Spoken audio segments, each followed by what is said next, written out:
Değerli dostlar, mən Ceyhun Famlıoğlu. Növbəti mövzumuz faiz mövzusudur. Yəni çox uzun testlər işləməyəcəm. Yəni əsas hissələrə toxunacağam.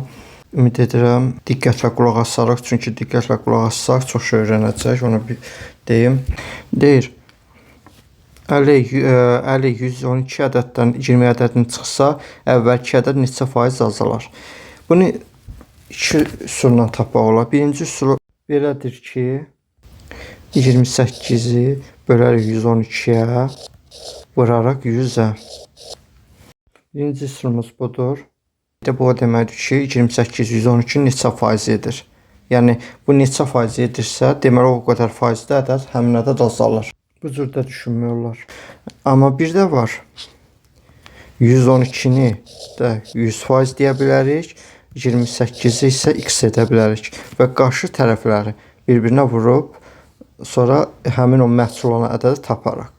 Bunu birlikdə həll edək. Əvvəlkini isə özünüz də həll edə bilərsiniz. Yəni rahatdır.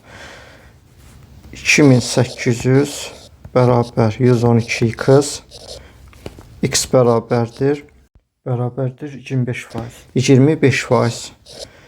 Nə qədər əvvəlki ədəd neçə faiz azaldır? 25%. Əgər desəydi, yəni əvvəlki ədəddən qalan ədəd neçə faizdir? Onda 100%-dən çıxacaq 25%-ni.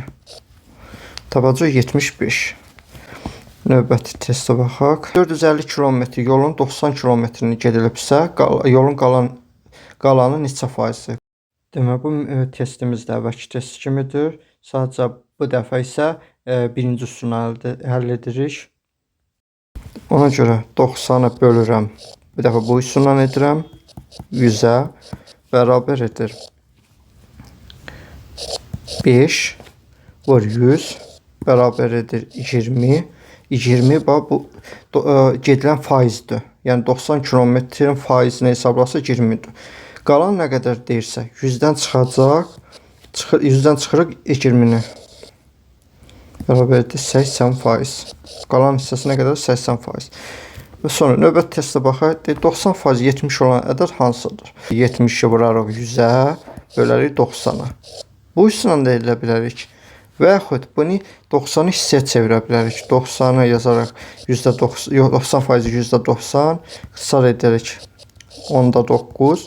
İndi görək, x-ın 10-9-u 70 ilə ədəd neçədir? X bərabərdir 70-i vururuq 10-a, bölürük 9-a. Burada isə qalıq alınacaq.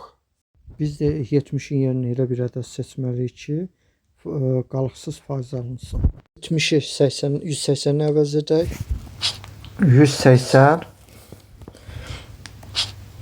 180-i vurarıq 100-ə, bölərik 9-a. Bölərik 9-a. Bu da neçə edir? 2000. 22.000. Deməli 2000-in 90%-i 180 edir. İnşallah izahlarımız imtahana qədər davam edəcək. Odur ki, xahiş edirəm kanala abunə olmağı, videonu bəyənməyi, paylaşmağı və bildirməyi unutmayın. Hər birinizə təşəkkür edirəm. Diqqətinizə görə minnətdarım.